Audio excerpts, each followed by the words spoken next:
സഹോദരങ്ങളെ, പ്രഭാതവന്ദനം. നിങ്ങളുടെ ഹൃദയം അസ്വസ്ഥമാകണ്ട, എന്നിലും പിതാവിലും വിശ്വസിക്കുവിൻ.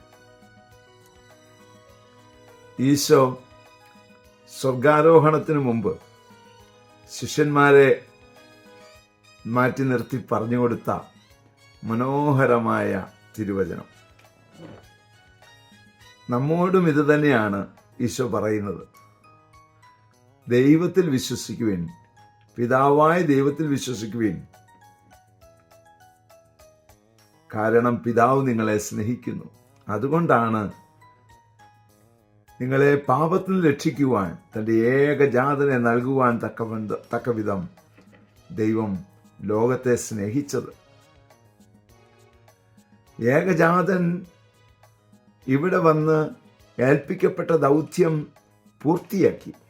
തൻ്റെ ജീവൻ വെടിഞ്ഞ് നമ്മുടെ പാപത്തിൻ്റെ പരിഹാരമായി അവൻ മാറി. മാത്രമല്ല, അവൻ പോകും മുമ്പ് ഒരു കാര്യവും കൂടി പറഞ്ഞു.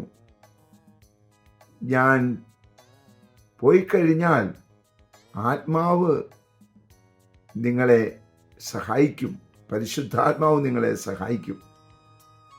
അങ്ങനെ പിതാവായ ദൈവത്തിലും പുത്രനായ യേശുവിൻ്റെ രക്ഷണീയ കൃത്യത്തിലും പരിശുദ്ധാത്മാവിൻ്റെ നിരന്തര നടത്തിപ്പിലും വിശ്വസിച്ച് മുന്നേറുവാൻ ഉള്ള കൃപ നമുക്ക് ഏവർക്കും ലഭിക്കട്ടെ. അതിനായി നമുക്ക് പ്രാർത്ഥിക്കാം. പരിശുദ്ധ അമ്മയെ സഹായിക്കണേ. വിശുദ്ധ യോസേപ്പ് പിതാവേ, ഞങ്ങൾക്ക് വേണ്ടി പ്രാർത്ഥിക്കണേ. പരിശുദ്ധാത്മാവേ, എഴുന്നള്ളി വരണേ. പരിശുദ്ധ പരമ ദിവ്യകാരുണ്യത്തിന് എന്നേരവും ആരാധനയും സ്തുതിയും പുകഴ്ചയും ഉണ്ടായിരിക്കട്ടെ. ആമേൻ.